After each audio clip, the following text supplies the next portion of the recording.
నన్నింతగా నీవు ప్రేమించితివో దేవా, అందుకు నా దీన స్తుతి పాత్ర. హల్లెలూయా యేసయ్యా, హల్లెలూయా యేసయ్యా.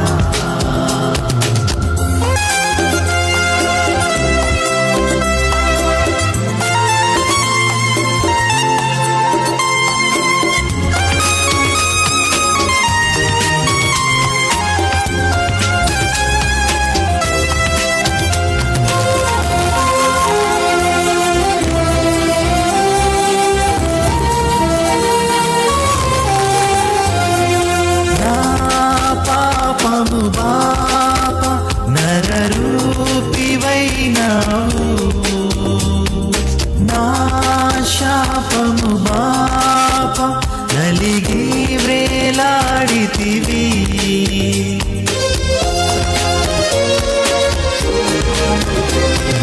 నా పాపము బాప నరరూపివైనావు, నా శాపము బాప నలిగి వేలాడితివి. నాకు చాలిన దేవుడవు నీవే, నా స్థానములు నీవే. నాకు చాలిన దేవుడవు నీవే, నా స్థానములు నీవే. హల్లెలూయా యేసయ్యా, హల్లెలూయా యేసయ్యా.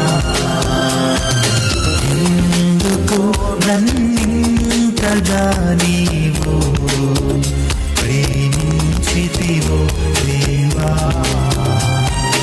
అందుకు నా దీన స్తుతి పాత్ర.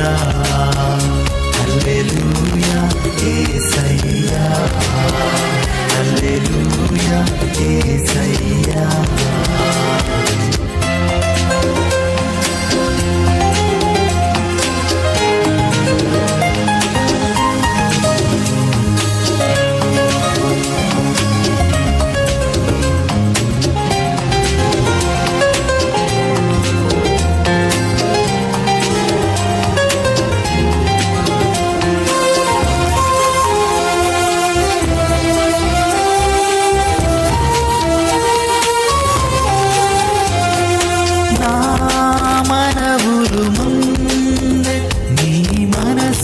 నెరవేరే నా మనుగడ ముందే నీ గంధములో ఉండే.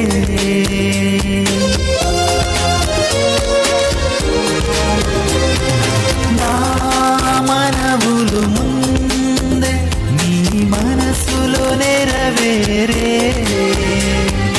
నా మనుగడ ముందే నీ గంధములో ఉండే. ఏమి అద్భుత ప్రేమ సంకల్పం, నీకేమి చెల్లింపు. ఏమి అద్భుత ప్రేమ సంకల్పం, నీకేమి చెల్లింపు.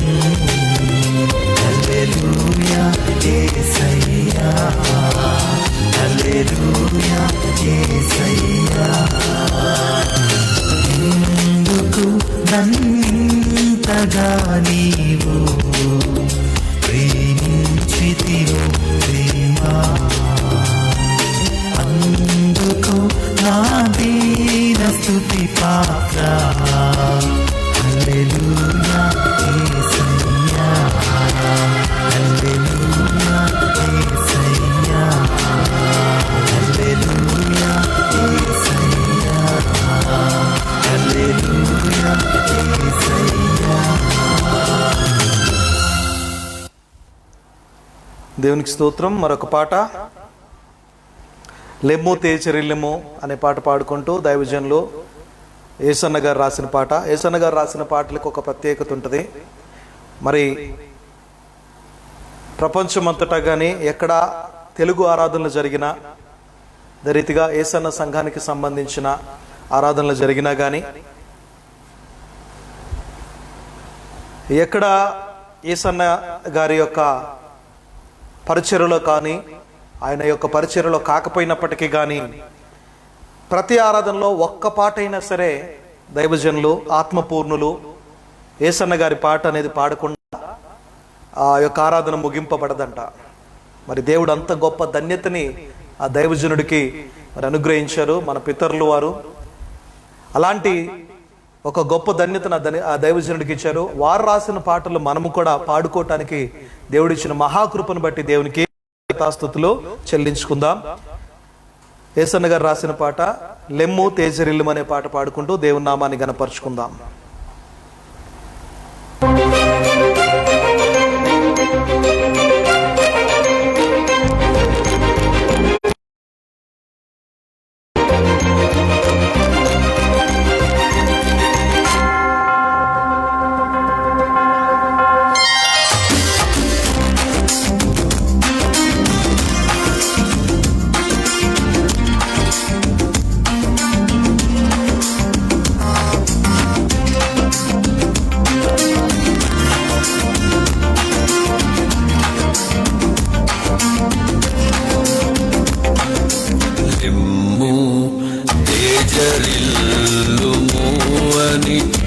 నన్ను ఉత్తేజపరచిన నా యేసయ్యా, లెమ్ము తేజరిల్లుము అని నన్ను ఉత్తేజపరచిన నా యేసయ్యా, నిన్నే స్మరించుకొనుచు నీ సాక్షిగా ప్రకాశించుచు రాజాది రాజు అని ప్రభువుల ప్రభువని నిన్ను వేణోళ్ళ ప్రకటించెదా, నిన్నే స్మరించుకొనుచు నీ సాక్షిగా ప్రకాశించుచు రాజాది రాజు అని ప్రభువుల ప్రభువని నిన్ను వేణోళ్ళ ప్రకటించెదా.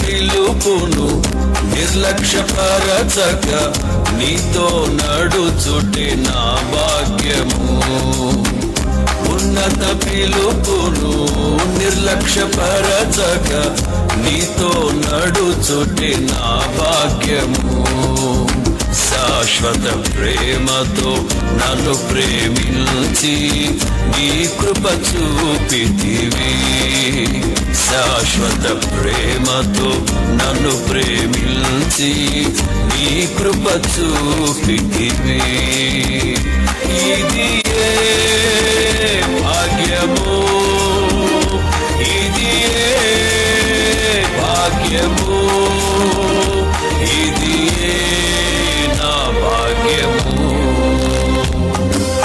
లెమ్ము తేజరిల్లుము అని నన్ను ఉత్తేజపరచిన నా యేసయ్యా, లెమ్ము తేజరిల్లుము అని నన్ను ఉత్తేజపరచిన నా యేసయ్యా.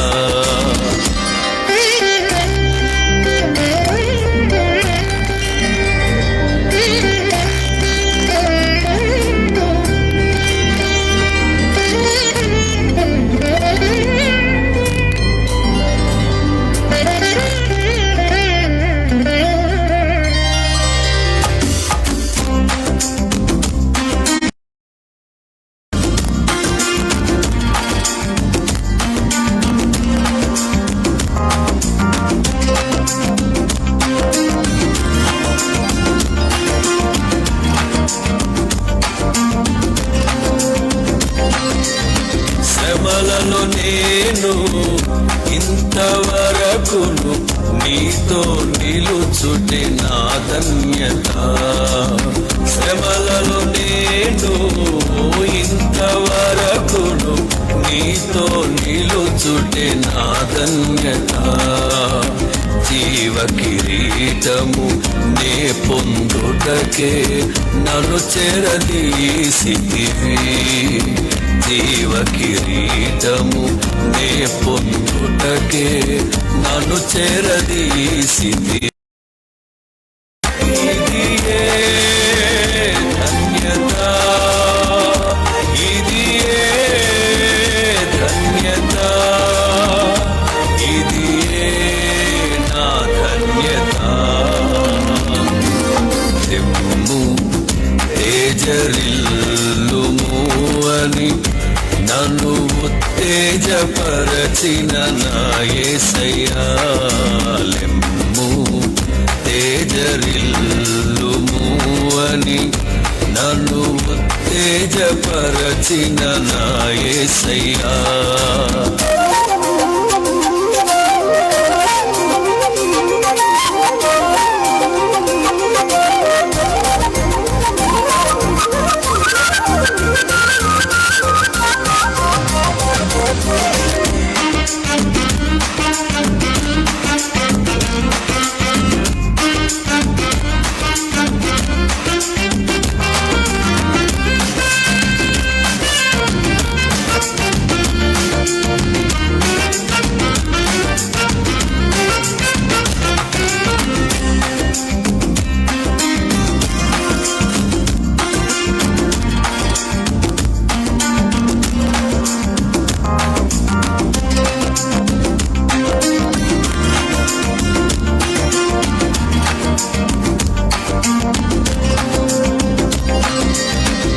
తేజోవాసుల స్వాస్థ్యము నేను అనుభవించుటే నా దర్శనము. తేజోవాసుల స్వాస్థ్యము నేను అనుభవించుటే నా దర్శనము. తేజోమయమైన శాలేము నగరులో నిన్ను చూచి తరిల్తునే. తేజోమయమైన శాలేము నగరులో నిన్ను చూచి తరిల్తునే. ఇది ఏ దర్శనము, ఇది ఏ దర్శనము, ఇది ఏ నా దర్శనము. నిమ్ము తేజరిల్లుము అని నన్ను ఉత్తేజపరచిన నా యేసయ్యా. లెమ్ము తేజరిల్లుము అని నన్ను ఉత్తేజపరచిన నా యేసయ్యా. నిన్నే స్మరించుకొనుచు నీ సాక్షిగా ప్రకాశించుచు. రాజాది రాజువని ప్రభువుల ప్రభువని నిన్ను వేణోళ్ళ ప్రకటించెదా. నిన్నే స్మరించుకొనుచు నీ సాక్షిగా ప్రకాశించుచు. రాజాది రాజువని ప్రభువుల ప్రభువని నిన్ను వేణోళ్ళ ప్రకటించెదా.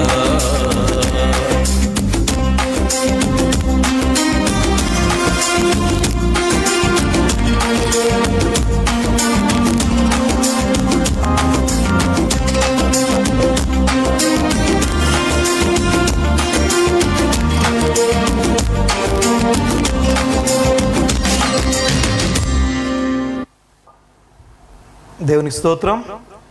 మరి ఈ సమయంలో దేవుని వాక్యాన్ని ధ్యానించుకోవాలి కాబట్టి 9 to 9:30 మనము పాటలు, ఆ తర్వాత 40 minutes 30 నిమిషాల నుంచి మనం దేవుని వాక్యాన్ని ధ్యానించుకోవాల్సిన అవసరం ఉన్నది కాబట్టి దేవుని వాక్యాన్ని ధ్యానించుకునే ముందు 1 నిమిషం పాటు ప్రార్థన చేసుకొని వాక్య భాగంలోకి వెళ్దాం. సో పరిశుద్ధాత్మ నడిపింపు కొరకు ఆయన అడుగుతూ వాక్య భాగంలోకి వెళ్దాం. మహాపరిశుద్ధమైన మా ప్రభువా, నీకే స్తుతులు స్తోత్రములు చెల్లించుకుంటున్నాను తండ్రి. ఈ సాయంకాల సమయంలో మేము నిన్ను ఆరాధిస్తూ ఉండగా, నిన్ను స్తుతిస్తూ ఉండగా, మా స్తుతుల సింహాసనంపై ఆశీనుడు అయినందుకు నీకే కృతజ్ఞతాస్తుతులు చెల్లించుకుంటున్నాను ప్రభువా. ఇదిగో తండ్రి, ప్రియ బిడ్డలందరూ ఎంతమంది అయితే లైవ్ కార్యక్రమంలో ఏకీభవిస్తున్నారో, ఇది ఒక కుటుంబ ఆరాధనగా, కుటుంబ ప్రార్థనగా మేమంతా కలిసి ఒక కుటుంబముగా నిన్ను ఆరాధిస్తూ ఉండగా, నిన్ను స్తుతిస్తూ ఉండగా, నేను గణపరుస్తూ ఉండగా, మా స్తుతుల సింహాసనంపై ఆసీనుడు అయినందుకు నీకే కృతజ్ఞతాస్తుతులు చెల్లించుకుంటున్నాం ప్రభువా. ప్రియ బిడ్డలు ఎక్కడ ఉన్నప్పటికీ కూడా వారి యొక్క క్షేమాన్ని, వారి యొక్క అభివృద్ధిని నాయన ఎదుగో తండ్రి వారికి నిత్యము అందింప చేయమని అడుగుతున్నాను ప్రభువా. నీ కృప ద్వారా వారిని నడిపించండి. ఎదుగో తండ్రి, నీ కృప తప్ప వేరొకటి మాకు లేదు ప్రభువా. నీ కృపయే మాకు శాశ్వతము నాయన తండ్రి. నాయన నీ కృపని మేము ధ్యానించుకుంటూ 2020 ఇయర్ ఆఫ్ గ్రేస్గా డిక్లేర్ చేసావు తండ్రి. మరి 2020 సంవత్సరము అత్యంత కృప కలిగిన సంవత్సరము, నా కృప నీకు చాలును అని చెప్పేసి అన్నావు నాయన. అదే రీతిగా పర్వతములు తొలగిపోయినను, మెట్టలు తత్తరిల్లినను, నా కృప నిన్ను విడిచిపోదని వాగ్దానం చేసినట్టుగా ప్రభువా, మరి లాక్డౌన్ టైంలో కూడా మరి ఎవరిని కూడా నువ్వు విడిచిపెట్టకుండా నీ కృప ద్వారా నడిపిస్తున్నందుకు నీకే వందనాలు, స్తోత్రములు చెల్లించుకుంటున్నాడు ప్రభువా. దాన్ని బట్టి నీకే కృతజ్ఞతలు చెల్లించుకుంటూ, మరి దేవా, ఈ రాత్రికాల సమయంలో మేము వాక్యాన్ని ధ్యానిస్తుండగా, వాక్యము ద్వారా నాతో, మాతో, ప్రతి ఒక్కరితో లైవ్లో ఏకీభవిస్తున్న వారందరితో కూడా మాట్లాడమని అడుగుతున్నాను. వాక్యంలో ఉన్న ప్రతి లోతైన అంశాలను మాకు బయలుపరిచి, ఇదిగో తండ్రి మీరే మహిమను పొందుకోమని అడుగుతున్నాను. నీ దీనదాసునైన నేను, బలహీనుని ప్రభువా, ఏమాత్రము కూడా నాయన ఇదిగో తండ్రి నిలబడటానికి అర్హత యోగ్యత లేని నన్ను నువ్వు ఎంచుకొని ప్రభువా, ఇదిగో నీ నోటిబోరగా వాడుకుంటున్న విధానాన్ని బట్టి నీకు వందనాలు దేవా. ఇదిగో తండ్రి, మరి నీవే ప్రజలతో మాట్లాడండి, నీ స్వరాన్ని వారికి వినిపింప చేయమని, తద్వారా వారి సాక్ష్యముల ద్వారా మహిమని, ఘనతని, ప్రభావాలని నువ్వు ఒక్కడవే పొందుకోమని, నీ సిలువ చాటున మమ్మల్ని మరుగుపరచమని యేసయ్య పరిశుద్ధ నామములో అడిగి వేడుకొంటూ ప్రార్థిస్తున్నాం తండ్రి, ఆమేన్. రైట్, దేవునికి స్తోత్రం. మరి ఈ రాత్రికాల సమయంలో దేవుని వాక్యాన్ని ధ్యానించుకోవడానికి దేవుడిచ్చిన గొప్ప అవకాశాన్ని బట్టి దేవాది దేవునికి మొట్టమొదటిగా కృతజ్ఞతాస్తుతులు చెల్లించుకుంటున్నాను. మరొకసారి మీ అందరినీ కూడా లైవ్ కార్యక్రమానికి ప్రేమపూర్వకంగా ఆహ్వానిస్తున్నాను. Salvation ministries voice of salvation, రక్షణ స్వరము అనే ఈ యొక్క లైవ్ కార్యక్రమానికి, కుటుంబ ప్రార్థనకి మిమ్మల్ని అందరినీ ప్రేమపూర్వకంగా ఆహ్వానిస్తున్నాను. ఈరోజు మనం ధ్యానించుకుంటున్న అంశము, మరి ఎందుకు మోషే కనానుకి చేరలేకపోయాడన్న అంశాన్ని మనం ధ్యానించుకుంటున్నాం. ఏ పొరపాటు వల్ల మోషే కనానుకి చేరలేకపోయాడు? దేవుడు వాగ్దానం చేసిన భూమికి, మరి ఆ వాగ్దాన భూమికి అనేక ప్రజల్ని నడిపించడానికి నడుము కట్టుకున్న మోషే యొక్క జీవితంలో ఎందుకు ఈ విపత్కరమైన సంగతి ఎదురైంది? ఎందుకు ఇలాంటి అనుభవములు గుండా వెళ్లాల్సి వచ్చింది అనేది, why Moshe not entered in to the Canaan అనే ఈ యొక్క అంశాన్ని మనం ధ్యానించుకుంటున్నాం. మోషే ఎందుకు ఎంటర్ అవ్వలేకపోయాడు? ఎందుకు ప్రవేశించలేకపోయాడు? ఆటంకం ఏమి వచ్చింది మోషే యొక్క ఆధ్యాత్మిక జీవితంలో, ఆత్మీయ జీవితంలో? మరి మోషేని పొద నడుము నుంచి దేవుడు మోషేని పిలుచుకున్నాడు, మోషేని ఏర్పాటు చేసుకున్నాడు. నా ప్రజల్ని నడిపించడానికి నేను నిన్ను నాయకుడిగా ఏర్పాటు చేస్తున్నాను, నీ నోటికి నేను తోడుగా ఉంటాను, నువ్వు అడుగుపెట్టు ప్రతి స్థలాన్ని నేను నీకు అప్పగిస్తానని చెప్పేసి మోషేతో వాగ్దానం చేసిన దేవుడు, మరి మోషే తన మామ యొక్క మందని కాచుకుంటున్న మోషేని పర్వతం మీద పొద దర్శనం ద్వారా దేవుడు మాట్లాడి మోషేని తన బిడ్డల్ని నడిపించుకోవటానికి ఒక మంచి సాధనముగా, ఒక మంచి పాత్రగా వాడుకున్న అలాంటి రోజులలో మోషే ఎందుకు వాగ్దాన దేశానికి, కనానికి ఎందుకు చేరలేకపోయాడు అన్న అంశాలని మనం ధ్యానించుకుంటూ ఉన్నాం. మరి 40 సంవత్సరాల అరణ్య ప్రయాణంలో ఆల్మోస్ట్ 35 సంవత్సరాలు వాళ్ళు నడుచుకుంటూ అరణ్యమంతా కూడా దాటుకుంటూ అనేక శ్రమలని, అనేక ఇబ్బందులను ఎదుర్కొంటూ ఎర్ర సముద్రాన్ని సైత్రము వారు రెండుగా చీల్చుకొని మరి వస్తున్న వారి జీవితంలో ఒక దగ్గరకు వచ్చిన తర్వాత సంఖ్యాకాండము 20వ అధ్యాయంలోకి వచ్చినప్పుడు ఒక చేదైన అనుభవం వారికి ఎదురైంది. సంఖ్యాకాండము 20వ అధ్యాయం, అప్పటికే 35 సంవత్సరాలు వారి ప్రయాణం సుదీర్ఘంగా సాగింది. 35 సంవత్సరాలు వాళ్ళు ఎంతగానో అద్భుత రీతిగా మరి నడుచుకుంటూ వచ్చారు. మరి ఎన్నో మార్లు మోషేని, అహరోన్ని వారు విసిగిస్తూ ప్రజలందరూ కూడా వారిని ఎంతో ఇబ్బంది పెడుతూ వచ్చారు. అయినప్పటికీ కూడా దేవుడిచ్చిన మాట చొప్పున, దేవుడిచ్చిన వాగ్దానం చొప్పున మరి మోషే కావచ్చు, అహరోన్లు కావచ్చు, వారు ప్రజల్ని నడిపించుకుంటూ వస్తున్నారు. అయితే సంఖ్యాకాండము 20వ అధ్యాయంకి వచ్చేటప్పటికి అక్కడ ఒక ప్రాంతానికి వచ్చేటప్పటికి కాదేశు అనే ప్రాంతము, అరణ్య ప్రాంతము, సీను అరణ్యమునకు రాగా ప్రజలు కాదేశులో దిగి అక్కడ మోషే మీద, అహరోన్ల మీద సణుక్కోవటం మొదలు పెట్టారు. చదవండి ఒకసారి సంఖ్యాకాండము 20వ అధ్యాయము, సంఖ్యాకాండం 20వ అధ్యాయము మొదటి నుంచి. మొదటి నెలయందు ఇశ్రాయేలుల సర్వ సమాజము సీను అరణ్యమునకు రాగా ప్రజలు కాదేశులో దిగిరి. అక్కడ మిరియాము చనిపోయి పాతి పెట్టబడెను. ఆ సమాజమునకు నీళ్లు లేకపోయినందున వారు మోషే అహరోన్లకు విరోధముగా పోగైరి. జనులు మోషేతో వాదించుచు అయ్యో మా సహోదరులు యెహోవా ఎదుట చనిపోయినప్పుడు మేమును చనిపోయిన ఎడల ఎంతో మేలు. అయితే మేమును మా పశువులను ఇక్కడ చనిపోవునట్లు ఈ అరణ్యములోనికి యెహోవా సమాజమును మీరేల తెచ్చితిరి. ఈ కాని చోటికి మమ్ము తెచ్చుటకు ఐగుప్తులో నుండి మమ్మను ఏల రప్పించితిరి. ఈ స్థలములో గింజలు లేవు, అంజూరలు లేవు, ద్రాక్షలు లేవు, దానిమ్మలు లేవు, త్రాగుటకు నీళ్లే లేవనిరి.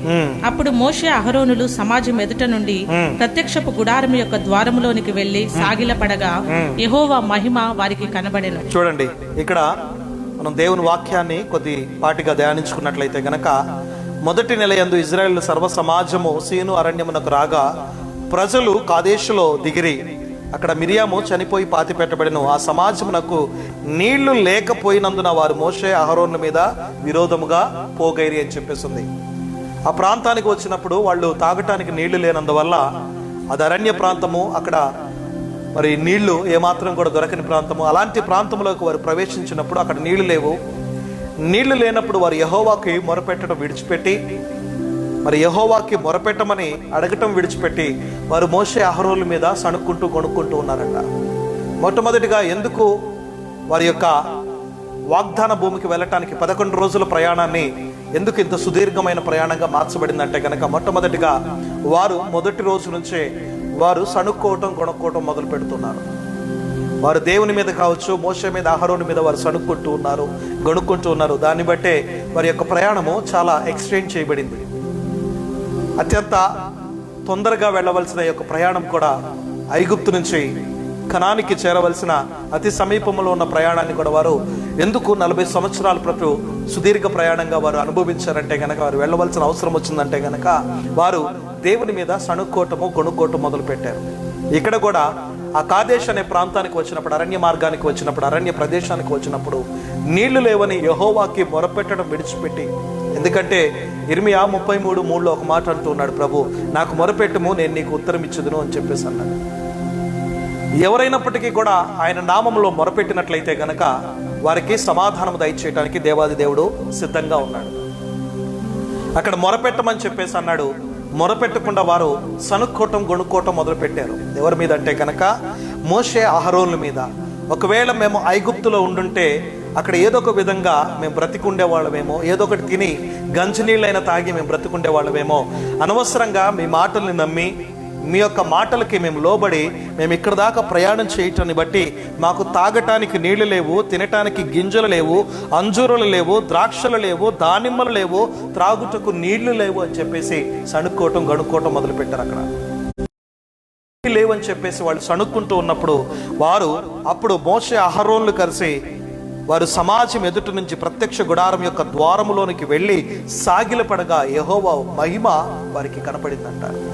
వీళ్ళందరూ సణుక్కుంటూ ఉంటే, గొణుక్కుంటూ ఉంటే ప్రజల మీద విసికెక్కిపోయిన మోషే అహరోన్లు అక్కడి నుంచి బయలుదేరి దేవుని యొక్క ప్రత్యక్ష గుడారం లోపలికి వెళ్ళి సాగిలపడగా, ఎప్పుడైతే సాగిలపడే అనుభవం నీ జీవితంలో ఉంటుందో, దేవుని ఎదుట సాగిలపడే అనుభవం ఉండాలి, సమర్పణ కలిగి ఉండాలి. ఎప్పుడు కూడా నాకు అన్నీ వచ్చు, నాకు అన్నీ తెలుసు అన్న అహంకార భావంతో ఉండకూడదు.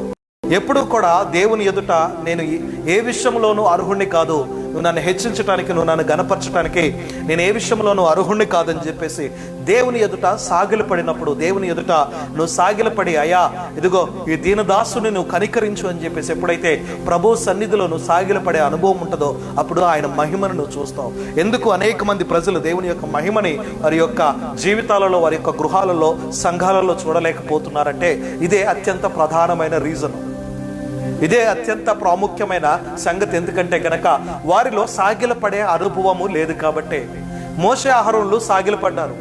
మోషే అహరోనులు దేవుని సన్నిధికి వెళ్ళినప్పుడు, ప్రత్యక్ష గుడారంలోకి వెళ్ళినప్పుడు వాళ్ళు మొట్టమొదటిగా చేసిన సంగతి ఏంటంటే, ప్రభువా నువ్వు ఎక్కడున్నావు అని అడగలేదు, కానీ వాళ్ళు మొట్టమొదటిగా సాగిలపడి దేవుని ఎదుట ఎప్పుడైతే సాగిలపడ్డారో, సాగిలపడ్డ వెంటనే దేవుని యొక్క మహిమని వారు చూడగలిగారంట.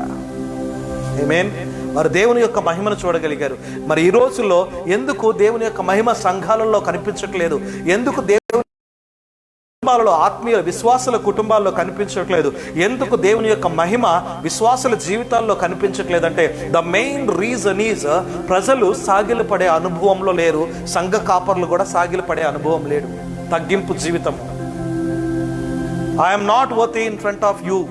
నేను నీ ఎదుట నేను ఏ విషయంలోనూ హెచ్చించుకోదగిన వాడిని కాదు, నేను ఏ విషయంలోనూ గణపరచుకోదగిన వాడిని కాదు, నేను నీ ఎదుట సమస్తమును విడిచిపెట్టి సాగిలపడుతున్నాను అని చెప్పేసి మనం మొట్టమొదటిగా అనుకున్నట్టుగా సాగిలపడే అనుభవంలో ఉన్నట్లయితే, మొట్టమొదటిగా మనం అనుకున్నట్టుగా ఇది లాక్డౌన్ సమయము కాదు.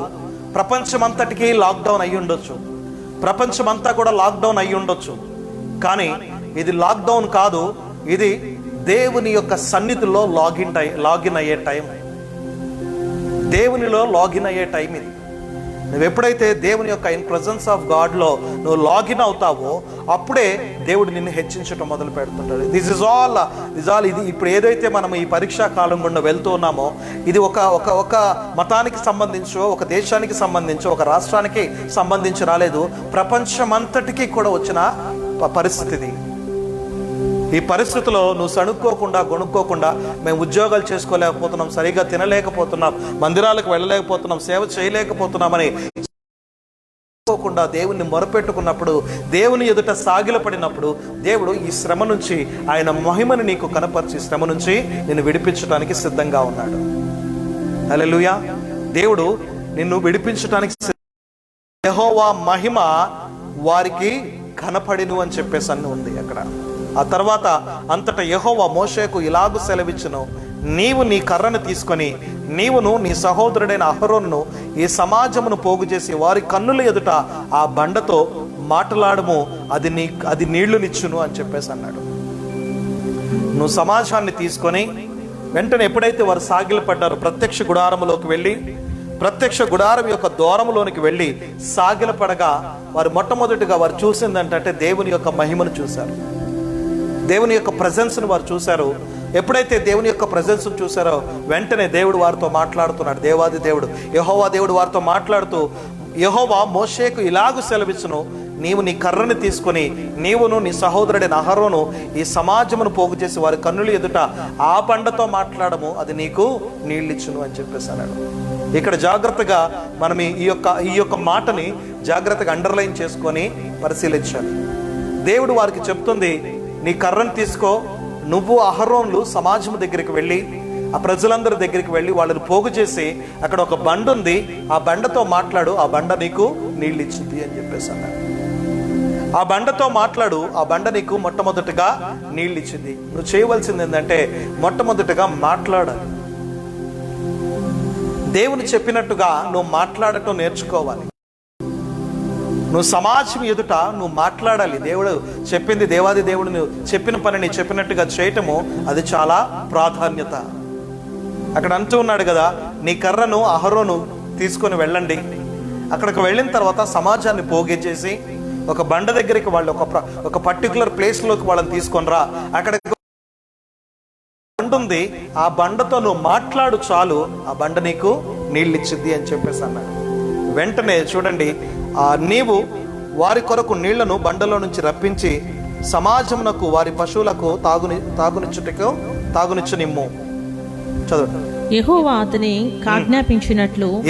అతనికి ఆజ్ఞాపించినట్లు మోషే ఆయన సన్నిధి నుండి ఆ కర్రను తీసుకొని పోయెను. తరువాత మోషే అహరోనులు ఆ బండ ఎదుట సమాజమును పోగు చేసినప్పుడు అతడు వారితో ద్రోహులారా వినుడి, మేము ఈ బండలో నుండి మీ కొరకు నీళ్లు రప్పింపవలెనా అని. అప్పుడు మోషే తన చెయ్యి ఎత్తి 2 మార్లు తన కర్రతో ఆ బండను కొట్టగా నీళ్లు సమృద్ధిగా ప్రవహించెను. చూడండి అక్కడ ఏమంటున్నాడంటే గనక, తర్వాత మోషే అహరోను ఆ బండ యొద్దకు సమాజమును పోగు చేసినప్పుడు అతడు వారితో, ద్రోహులారా వినుడి, మేము ఈ బండలో నుంచి మీ కొరకు నీళ్లు రప్పింపలేనా అని చెప్పేసి అన్నాడంట. అక్కడ దేవుడు చెప్పమన్న పనిని చేయటము విడిచిపెట్టి అక్కడ ఆయన మాట్లాడుతున్న మాట ఏంటంటే గనక, ద్రోహులారా వినుండి అని చెప్పేసి అంటున్నాడు. ఆ తర్వాత సెల్ఫ్గా వాళ్ళు చెప్తున్న మాట ఏంటంటే, మేము ఈ బండలో నుంచి మీ కొరకు నీళ్లు రప్పింపలేమా అని చెప్పేసి అంటున్నాడు. మేము, ఒకవేళ మీరు యెహోవాకు మొరపెట్టిన ఎడల ఆయన మీకు బండ నుంచి కావచ్చు, వేరొక మార్గం నుంచి, ఎక్కడో చోటు నుంచి ఆయన నీళ్లను మీ కొరకు తాగటానికి నీళ్లను పంపిస్తాడు. బహుశా ఆకాశం నుంచే వర్షాన్ని కురిపిస్తాడు, మరి పై ఎత్తు నుంచి నదిని ప్రవహింప చేస్తాడు, ఎక్కడో భూమిలో నుంచి నీళ్లు ఉబికేలాగా చేసేవాడేమో మీరు ఆయనకు మొరపెట్టినట్టయితే. మీరు మొట్టమొదటిగా ఆయనకి మొరపెట్టడం విడిచిపెట్టి మీరు చేసిన పని మా మీద సణుక్కున్నారు. అయితే మేము యెహోవా దగ్గరికి వెళ్ళి మొరపెట్టినప్పుడు ఆయన మాకు ఉత్తరం ఇచ్చి ఆ బండనితో మాట్లాడమని చెప్పేసి అన్నాడు. అయితే ఇక్కడ మోషే చేసిన పొరపాటు కూడా అదేంటంటే గనక, వారితో అంటున్న మాట, ద్రోహులారా వినుడి, మేము ఈ బండలో నుంచి మీ కొరకు నీళ్లు రప్పించలేమా అని చెప్పేసి అంటున్నారు. మేము చేయగలము అని చెప్పేసి, అంటే అక్కడ సెల్ఫ్ ప్రైడ్ మనం చూడగలుగుతున్నాం. మేము రప్పించలేమా? మీరు యెహోవాకు మొరపెడితే ఆయన ఇవ్వగలడు, ఆయన ఇస్తాడు, ఆయన వాగ్దానం చేసిన వాడు నమ్మదగిన వాడు, నీ ప్రతి ఒక్క వాగ్దానాన్ని నెరవేర్చగలిగిన సమర్థుడు అని చెప్పటం విడిచిపెట్టి మేము రప్పించలేమా అని చెప్పేసి అక్కడ అహంభావపు పూరితమైన మాటలు మాట్లాడటం జరిగింది. మాటలు మాట్లాడటమే కాదు, మోషే తన చెయ్యి ఎత్తి 2 మార్లు ఆ కర్రతో ఆ బండను కొట్టగా నీళ్లు సమృద్ధిగా ప్రవహించెను. దేవాది దేవుడు మొట్టమొదటిగా ఆయనకి చెప్పిన మాట ఏంటంటే గనక, మీరు ఆ బండతో మాట్లాడండి అని చెప్పేసి అన్నాడు. అయితే ఇక్కడ మోషే అహరోనులు చేస్తున్న పని ఏంటంటే, ప్రజలతో విసిగిపోయి, ప్రజలు ఎంత చెప్పినా కానీ వినట్లేదు, వారు ఎప్పుడూ కూడా సణుక్కుంటూ గొడుక్కుంటూ తిరుగుబాటు చేసేవారిగా ఉన్నారు, విననులని ప్రజలు వారే ఉన్నారని చెప్పేసి వాళ్ళ మీద విసిగిపోయి వారు ఆ మాట చెప్పటం మాత్రమే కాదు కానీ, ద్రోహులారా వినుడి అని చెప్పేసి అనటం మాత్రమే కాదు, మేము ఈ బండ నుంచి మీ కొరకు నీళ్లు రప్పించలేమా అని అనటమే మాత్రమే కాదు కానీ, వాళ్ళు ఇంకా చేసిన అత్యంత భయంకరమైన పని ఏంటంటే కనుక, దేవాది దేవుడు వారికి చెప్పిన మాట, ఆ బండతో మాట్లాడండి అన్నాడు. అయితే మీరు ఆ బండని 2 మార్లు కొట్టినట్టుగా మనం చూడగలుగుతున్నాం.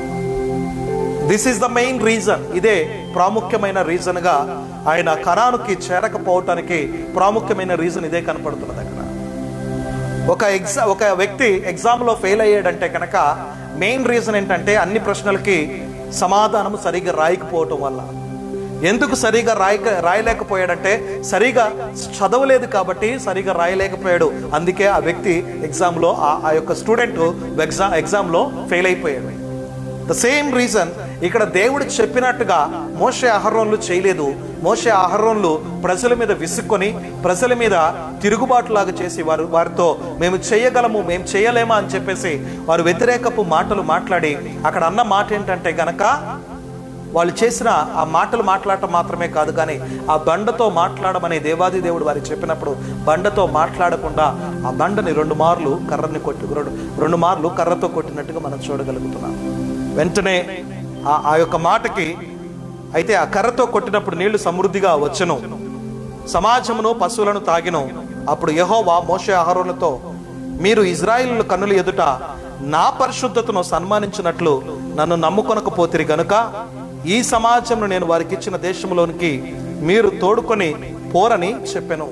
చూడండి, నా పరిశుద్ధతను సన్మానించినట్లు నన్ను నమ్ముకొనకపోతిరి. మొట్టమొదటిగా దేవాది దేవుని యొక్క పరిశుద్ధతను వారు సన్మానించకుండా దేవుని మీద అల్ప విశ్వాసాన్ని చూపించినట్టుగా మనం చూడగలుగుతున్నాం. వారితో చెప్పిన మాట ఏంటంటే, ఆ బండతో మాట్లాడండి. ఆ బండతో మాట్లాడినప్పుడు ఆ బండ మీకు నీళ్ళు ఇచ్చింది అని దేవుడు వారికి చెప్పి మరీ పంపించాడు.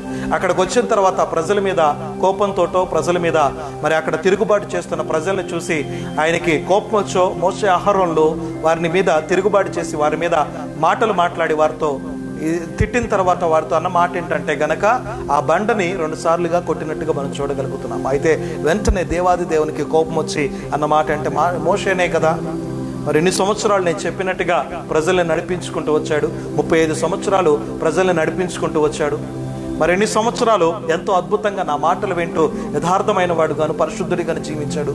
ఒక మిస్టేకే కదా అని చెప్పేసి దేవుడు ఎక్కడా కూడా విడిచిపెట్టలేదు. పొరపాటు అయిపోయింది, అది సరిగా వినకపోవటమో లేదంటే ప్రజల మీద కోపంతోటని ఎక్కడా కూడా విడిచిపెట్టినట్టుగా కనిపించలేదు. కానీ అక్కడ ఆయన పరిశుద్ధతని సన్మానించకపోవటం అనేది మేజర్ మిస్టేక్. దేవుని మాటని వినకుండా దేవుని మాటకు విరుద్ధంగా చేయటం అనేది మేజర్ మిస్టేక్. పరిశుద్ధతను సన్మానించలేదు. దానికంటే ప్రాముఖ్యంగా దేవుణ్ణి నమ్ముకొనకపోతిరి అని చెప్పేసి, నన్ను నమ్ముకొనకపోతిరి, నా మీద మీరు నమ్మకం ఉంచలేదు. మీరు మాట్లాడితే చాలు అని చెప్పేసి నేను అన్నాను. మాట్లాడితే చాలు, ఆ బండ మీ పశువులు మీరందరూ తాగులాగున ఆ బండలో నుంచి నీళ్లు సమృద్ధిగా ఉబుకుతాయి. ఆ బండలో నుంచి నీళ్లు సమృద్ధిగా ఉబుకుతాయి. ఆ బండలో నుంచి నీళ్లు బాగా వస్తాయి మీకు. మీరు అది మానేసి నా పరిశుద్ధతని సన్మానించకుండా, నన్ను నమ్ముకొనకుండా మీ ఇష్టానుసారంగా ప్రవేశించారు. దాన్ని బట్టే నేను ఈ సమాజంలో నేను వారికి ఇచ్చిన దేశంలో మీరు తోడుకొని పోరని వారితో చెప్పాను. ఏదైతే అబ్రహాంకి వాగ్దానం చేశానో, అబ్రహాము, ఇస్సాకు, యాకోబులకి వాగ్దానం చేశాను, ఆ దేశానికి ఈ ప్రజల్ని మీరు తోడుకొని పోరంటే వారు వెళతారు కానీ మీరు వాళ్ళని తీసుకుని వెళ్ళరు, వాళ్ళు వెళ్తారు అని చెప్పేశారు. మీరు వాళ్ళని తీసుకొని వెళ్ళరు. ఇది మెయిన్ రీజన్గా అక్కడ మనకి ఎందుకు why Moses not entered in to the promise land, కనానికి ఎందుకు వెళ్ళలేకపోయాడు, ఎందుకు ఆ కనానికి చేరలేకపోయాడు, ఎందుకు ప్రవేశించలేకపోయాడు అంటే కనుక మేజర్ రీజన్ ఏంటంటే కనుక ఆ బండతో మాట్లాడమని దేవాది దేవుడు చెప్పినప్పుడు ఆ బండతో మాట్లాడటము మానేసి ఆ బండని 2 మార్లు కొట్టినట్టుగా మనం చూడగలుగుతున్నాం. ఆ బండతో మాట్లాడటం మానేసి ఆ బండని 2 మార్లు కొట్టినట్టుగా మనం చూడగలుగుతున్నాం. ఆ తర్వాత వారితో ఆ కాన్వర్జేషన్లో, ప్రజలతో కాన్వర్జేషన్తో అన్న మాట ఏంటంటే, మేము నీళ్లు, ఈ బండ నుంచి నీళ్లు రప్పించలేమా అని చెప్పేసి వాళ్ళు అన్నారు. మేము అన్న పదాన్ని వాళ్ళు అక్కడ వాడారు. సెల్ఫ్గా ఎప్పుడు కూడా మనం ప్రతి విషయంలోనూ దేవుని మీద ఆధారపడటం నేర్చుకోవాలి. God can do all things. దేవుడు అన్ని చెయ్యగలడు, ఆయన సమర్థుడు. ఈజ్ ఎ ఏబుల్ గాడ్, ఆయన సమర్థుడు. ప్రతి విషయంలోనూ దేవుని మీద ఆధారపడటం నేర్చుకోవాలి. అది సంఘం అనే కాదు, కుటుంబం అనే కాదు, ప్రతి విషయంలోనూ you need to depend upon the lord. దేవుని మీద ఆధారపడాలి. కానీ అక్కడ వాళ్ళు అన్న మాట ఏంటంటే, మేము అన్న మాటని వాడినందుకు అక్కడ యెహోవాకి కోపం వచ్చింది. ఒకవేళ మీరు యెహోవాకి మొరపెట్టిన ఎడల యెహోవా మీకు ఆ బండ నుంచి నీళ్ళు ఇవ్వగలడు. ఆ బండ నుంచి ఎట్లాగైనా సరే, బండనే కాదు, ఆయన దేన్నైనా వాడుకుంటాడు. ఆకాశం నుంచి వర్షాన్ని కురిపించగలడు, పై ఎత్తు నుంచి నదుల్ని ప్రవహింప చేయగలడు, భూమిలో నుంచి నీళ్లు ఉబికింప చేయగలడు. ఏదో ఒక విధంగా ఆయన నీళ్ళనిచ్చేవాడు. కానీ ఆ మాట చెప్పటం మానేసి మేము నీళ్లు ఇవ్వలేమా అని చెప్పేసి అంటమే కాదు, ద్రోహులారా వినండి అని చెప్పేసి కూడా అన్నాడు. ఈ మాటల్ని బట్టి, మోషే చేసిన పనిని బట్టి మోషే ఎంటర్ అవటానికి అవకాశము లేకుండా పోయింది. మోజెస్ ఆ కనాను దేశానికి ఎంటర్ అవటానికి అవకాశం లేకుండా పోయింది. అది చూడండి, వాళ్ళు తోడుకొని పోరని యెహోవా దేవుడు ఖండితంగా చెప్పేశాడంట. మీరు ప్రజలను అయితేనే వాళ్ళు వెళ్తారు కానీ వాళ్ళని మీరు తోడుకొని పోరు.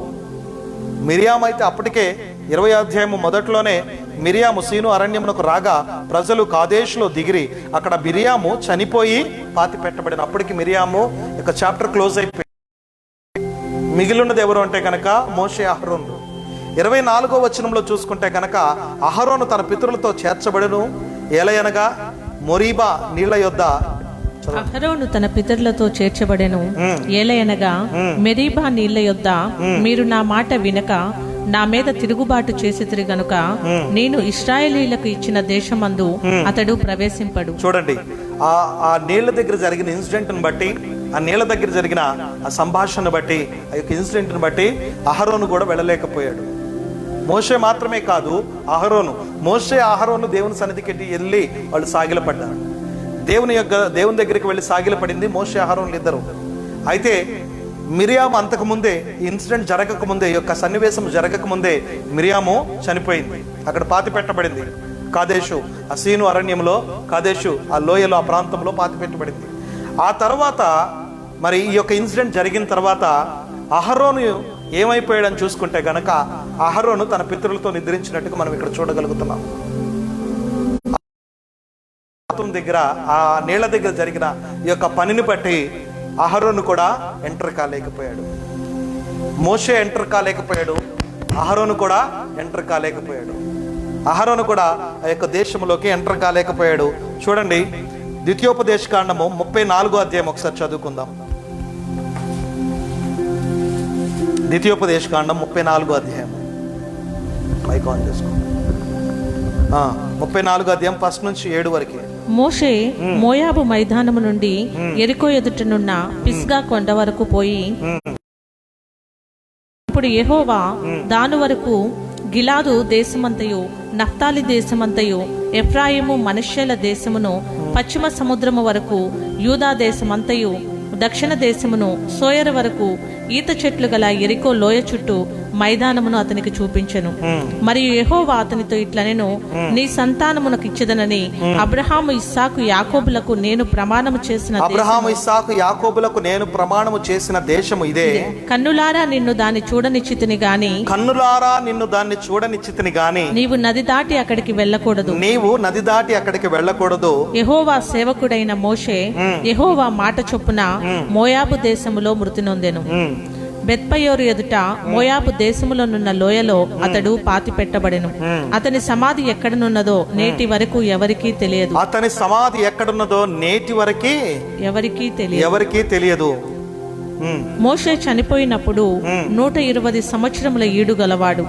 అతనికి దృష్టి మాంద్యము లేదు, అతని సత్తువ తగ్గలేదు. ఇక్కడ చూడండి, మోషే చనిపోయినప్పుడు 125 సంవత్సరాల వయసు గలవాడు, దృష్టి మాంద్యం లేదు, ఇంకా అతని దేహంలో, శరీరంలో సత్తువ తగ్గలేదని చెప్పేసి అంటున్నాడు. 120 ఇయర్స్లో. మరి ఈ రోజుల్లో ప్రజలు 60-70 సంవత్సరాలు బ్రతకటం కూడా మరి కష్టంగా ఉంది. రోజుల్లో ప్రజలు మరి ఆహారపు అలవాట్లు కావచ్చు, మరి పొల్యూషన్ బట్టి కావచ్చు, ఈ రోజుల్లో ప్రజలు 60-70 ఇయర్స్ బ్రతకటానికి కూడా చాలా ఇబ్బందులు పడుతున్నారు.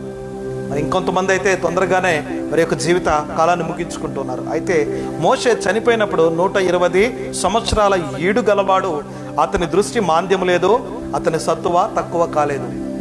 120 సంవత్సరాల ఈడు గలవాడు, అతని దృష్టి ఏమాత్రము మాంద్యం లేదు, దూరదృష్టి, దగ్గర దృష్టి అన్నీ కూడా చక్కగా ఉన్నాయి. అతని శరీరంలో, అతని దేహంలో సత్తువ ఏమాత్రం కూడా తక్కువ కాలేదు. అక్కడ అంటున్నాడు కదా, అబ్రహాము ఇస్సాకు యాకోబులకి మరి వాళ్ళకి వాళ్ళ పితరులకి ఇస్తారని వాగ్దానం చేసిన, వారి యొక్క ప్రజలకి ఇస్తారని వాగ్దానం చేసిన దేశం ఇదే. ఇది నువ్వు కనులారా చూస్తావు, కానీ దీనిలోకి నువ్వు ఎంటర్ కాలేవు. నది దాటి నువ్వు లోపలికి ప్రవేశించడానికి అవకాశం లేదు. ఎందుకంటే అక్కడ సంఖ్యాకాండం 20వ అధ్యాయంలో జరిగిన ఒక పొరపాటును బట్టి మరి మోషేకి ఒక శిక్ష విధింపటం జరిగింది. నేటి వరకు కూడా ఆ సమాధి ఎక్కడున్నదో, మోషే ఆ లోయలో పూడ్చివేయబడ్డారు. నేటి వరకు కూడా ఆ సమాధి ఎక్కడున్నదో ఎవరు కూడా కనిపెట్టలేకపోయారు. చూడండి, దేవుని మాట. ఇలాంటి ఇన్సిడెంట్ నిర్గమాకాండము 17వ అధ్యాయం 1 నుంచి 7 వరకు చూసుకుంటే కూడా ఈ బండ ఇన్సిడెంట్ ఒకసారి జరిగింది. అక్కడ నిర్గమాకాండంలో ఇలాంటి పరిస్థితి అంతకు ముందు కూడా వచ్చింది, రెఫీదీములో వచ్చింది. అయితే అప్పుడు యెహోవా మరి వారు చెప్పినట్టుగా, దేవుని మాట విన్నట్టుగా వాళ్ళు చేసినప్పుడు అక్కడ ఆ బండను బట్టి ఆ బండలో నీళ్లు ఉబికినట్టుగా మనం చూడగలుగుతున్నాం. నిర్గమాకాండము 17వ అధ్యాయము 1 నుంచి 7 వరకు ఒకసారి చదువుకుందాం. తరువాత ఇశ్రాయేలీల సర్వ సమాజము యెహోవా మాట చొప్పున తమ ప్రయాణములలో సీను అరణ్యము నుండి ప్రయాణమైపోయి రెఫీదీములో దిగిరి. ప్రజలు తమకు త్రాగ నీళ్లు లేనందున మోషేతో వాదించుచు త్రాగుటకు మాకు నీళ్ళిమ్మని అడగగా, మోషే మీరు నాతో వాదింపనేలా, యెహోవాను శోధింపనేలా అని వారితో వారితో చెప్పెను. అక్కడ ప్రజలు నీళ్లు లేక దప్పిగొని మోషే మీద సనుగుచు ఇదెందుకు మమ్మును మా పిల్లలను మా పశువులను దప్పిచేత చంపుటకు ఐగుప్తుల్లో. అప్పుడు మోషే యెహోవాకు మొరపెట్టుచు ఈ ప్రజలకు నేనేమి చేయుదును కొంతసేపటికి నన్ను రాళ్లతో కొట్టి చంపుదురని అనెను. అందుకు యెహోవా నీవు ఇశ్రాయేలీయుల పెద్దలలో కొందరిని తీసుకొని ప్రజలకు ముందుగా పొమ్ము. నీవు నదిని కొట్టిన నీ కర్రను చేత పట్టుకొని పొమ్ము. ఇదిగో అక్కడ హోరేబులోని బండ మీద నేను నీకు ఎదురుగా నిలిచెదను. నీవు ఆ బండను కొట్టగా ప్రజలు తాగుటకు దానిలో నుండి నీళ్లు బయలుదేరునని మోషేతో సెలవీయగా మోషే ఇశ్రాయేలీయుల పెద్దల కన్నులెదుట అట్లా చేసెను. అప్పుడు ఇశ్రాయేలీయులు చేసిన వాదమును బట్టి ఉన్నాడో లేడో అని వారు యెహోవాను శోధించుటను బట్టి అతడు ఆ చోటికి మస్సా అనియు మెరీబా అనియు పేరు పెట్టెను. చూడండి, ఇలాంటి ఇన్సిడెంట్ నిర్గమకాండము 17వ అధ్యాయంలో జరిగినప్పుడు కూడా మరి ప్రజలు అదే రీతిగా మరి అక్కడ కూడా వాళ్ళు ఏం చేశారంటే కదా, మోషే మీద గొణుక్కోవటం మొదలు పెట్టారు. మోషే మీద సణుక్కుంటున్నప్పుడు మోషే వెళ్ళి, ప్రభువా వీళ్ళు నన్ను రాళ్లతో కొట్టి చంపేటట్టున్నారు, వీళ్ళు నన్ను రాళ్లతో కొట్టి చంపడానికి సిద్ధపడుతున్నారు, నీళ్ల కోసము వీళ్ళు ఎంతగానో ప్రయాసపడుతున్నారు, నీళ్ల కోసం ఎంతో వాళ్ళు తిరుగుబాటు తనం చేస్తున్నారు కాబట్టి అని చెప్పేసి దేవుని ఎదుటికెళ్ళి మోషే మొరపెట్టుకున్నప్పుడు దేవాది దేవుడు మోషేతో మాట్లాడిన మాట, ఇదిగో అక్కడ హోరేబులోని బండ మీద నేను నీకు ఎదురుగా నిలిచెదను. నీవు ఆ బండను కొట్టగా ప్రజలు తాగుటకు దానిలో నుంచి నీళ్లు బయలుదేరి వచ్చును అని చెప్పేసి మోషేతో అన్నాడు. నువ్వేం చేయాలంటే హోరేబు ఎదుట బండ మీద నేను నిలుస్తాను, అక్కడ ఆ బండను కొట్టగా ప్రజలు నీళ్లు తాగటానికి అక్కడ నీళ్లు ఉబుకుతాయి, అక్కడ నీళ్లు బయటకు వస్తాయి అని చెప్పేసి అన్నాడు. మరి అక్కడ మరి దేవాది దేవుడు ఏ రీతిగా అయితే చెప్పాడో బండను కొట్టమన్నాడో అక్కడ బండను కొట్టినప్పుడు మరి నీళ్లు బయటకు వచ్చినాయి, తాగటానికి సమృద్ధి అయిన నీళ్లు అక్కడ దొరికినాయి వారికి.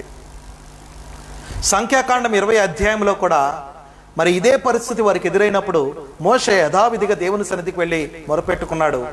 అయితే మోషేకి దేవుడు చెప్పినట్టుగా ఇంతకు ముందు బండని కొట్టమని చెప్పేసి అన్నాడు. బండను కొట్టినప్పుడు నీళ్లు వచ్చినాయి. మరి రెండోసారి బండతో మాట్లాడమని చెప్పేసి అన్నాడు. ఆ బండతో మాట్లాడినప్పుడు అది నీకు నీళ్ళు ఇచ్చును అని చెప్పేసి అన్నాడు. కానీ రెండోసారి మోషే పొరపాటు చేయటాన్ని బట్టి కనాను దేశానికి, అంటే పాలు తేనెలు ప్రవహించు దేశాన్ని చూడలేకపోయాడు. ఈరోజు అనేక మంది చేస్తున్న చిన్న చిన్న మిస్టేక్స్ వల్ల వాళ్ళు పరలోక రాజ్యానికి ఎంట్రన్స్ను వాళ్ళు పొందుకోలేకపోతున్నారు, దేవుని యొక్క ప్రజెన్స్ను వాళ్ళు పొందుకోలేకపోతున్నారు, హోలీ స్పిరిట్ అనాయింటింగ్లో వాళ్ళు వెళ్ళలేకపోతున్నారు. పరిశుద్ధాత్మ దేవుడు చాలా సున్నితమైన స్వభావం కలిగిన వాడు. ఎవరైతే ఆయన్ని ఆరాధిస్తూ ఉంటారో, పరిశుద్ధాత్మ దేవుని యొక్క సహవాసాన్ని కోరుకుంటూ ఉంటారో, పరిశుద్ధాత్మ దేవుని యొక్క నడిపింపును కోరుకుంటూ ఉంటారో ఆయన వారి యొద్దకు వచ్చి వారికి సహాయం చేయడానికి ఇష్టపడుతూ ఉంటాడు. మరి ఎవరైతే పరిశుద్ధాత్మ నడిపింపు గురించి కోరుకోకుండా పరిశుద్ధాత్మను దుఃఖపరుస్తూ వ్యతిరేకమైన మాటలు మాట్లాడుతుంటారో వారు ఏనాటికి కూడా వారి శిక్ష మరి భయంకరంగా ఉంటుందని చెప్పేసి బైబిల్ గ్రంథంలో మనం చూడగలుగుతున్నాం. కాబట్టి దేవుడు ఏం చెప్పాడంటే గనక ఏది చెబితే అది చేయమని చెప్పేసి అంటూ ఉన్నాడు. ఆయన మొట్టమొదటిసారిగా బండను కొట్టమన్నప్పుడు మోషే బండను కొట్టాడు, ప్రజలు విసిగించారు. మోషే దేవుని దగ్గరికి వెళ్ళి మొరపెట్టుకున్నాడు, అక్కడ దేవుడు బండను కొట్టమన్నాడు, బండను కొట్టినప్పుడు నీళ్ళు వచ్చినాయి. మరి రెండో మారు కూడా ప్రజలు మోషేని విసిగించారు, దేవుని ఎదుటికి వెళ్ళి సాగిలపడి మరి అడిగాడు, దేవుడు ఆ బండతో మాట్లాడమన్నాడు. ఆ బండతో మాట్లాడకుండా వాళ్ళు ఏం చేశారంటే బండను కొట్టారు. దాన్ని బట్టి కానాను దేశానికి అహరోను వెళ్ళలేకపోయాడు, మోషే వెళ్ళలేకపోయాడు, ఇద్దరు కూడా వెళ్ళలేకపోయారు. ఎందుకంటే this is the main reason, ఇదే ప్రాముఖ్యమైన రీజన్గా మనకు కనబడుతున్నది.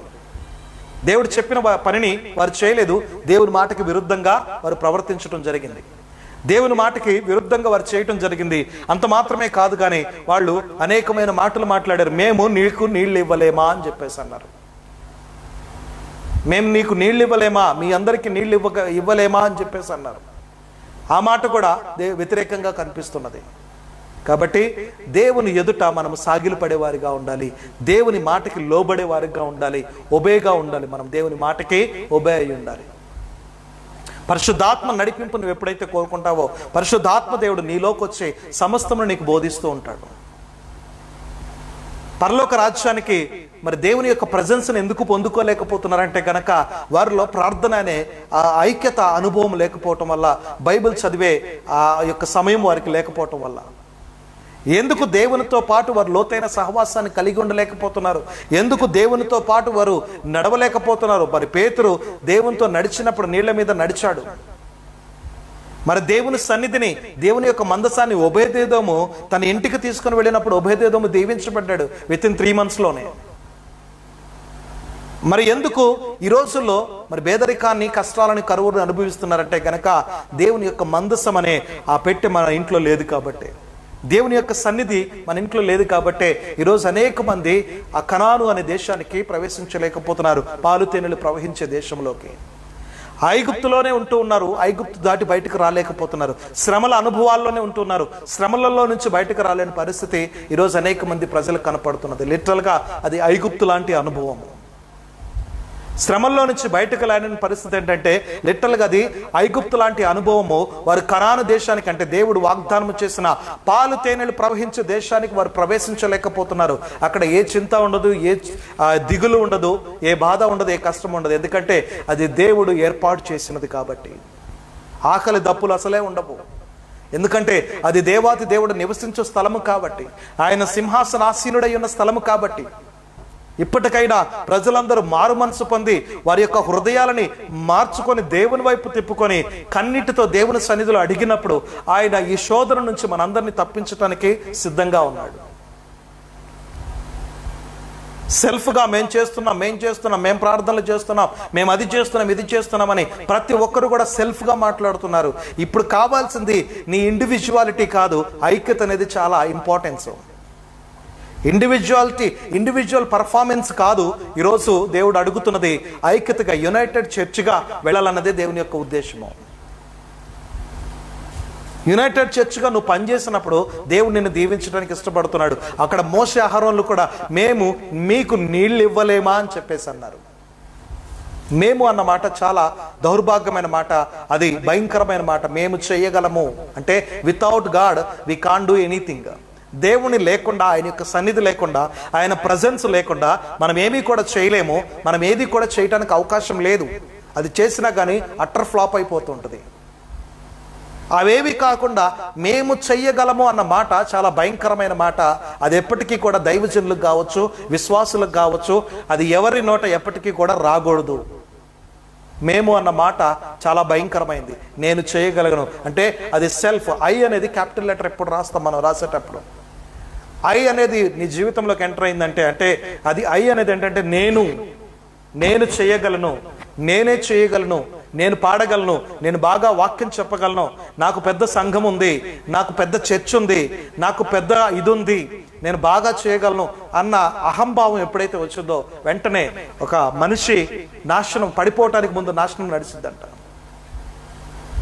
గర్వము, అహంకారము ఎప్పుడైతే మనుషులకి నేను అన్న పదంతో ఎంటర్ అయిపోతూ ఉంటాయి, నేను అన్న పదంతో గర్వము, అహంకారం ఎంటర్ అయిపోతాయి.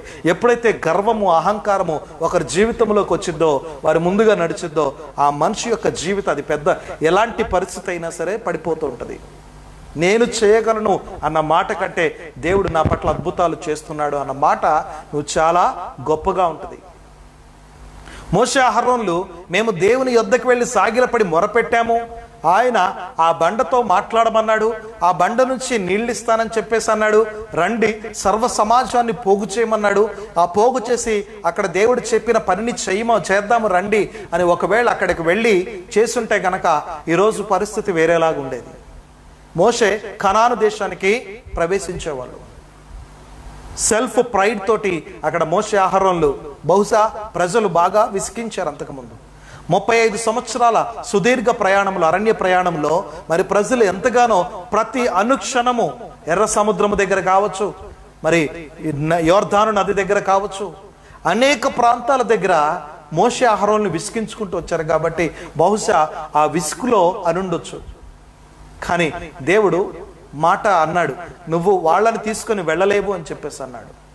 అన్నట్టుగానే అక్కడ వాళ్ళు వెళ్ళలేకపోయారు. ద్వితీయోపదేశకాండం 34లో మరి మోషే చనిపోయి అక్కడ ఆ లోయలో పడిపోయినట్టుగా మనం చూడగలుగుతున్నాం. సంఖ్యాకాండం 20వ అధ్యాయంలో 24వ వచనంలో అహరోనులు కూడా తన పితరులతో నిద్రించినట్టుగా మనం చూడగలుగుతున్నాం. ప్రియ సహోదరి సహోదరుడా, దేవుడు మనతో ఏం మాట్లాడుతున్నాడు ఈ రాత్రి?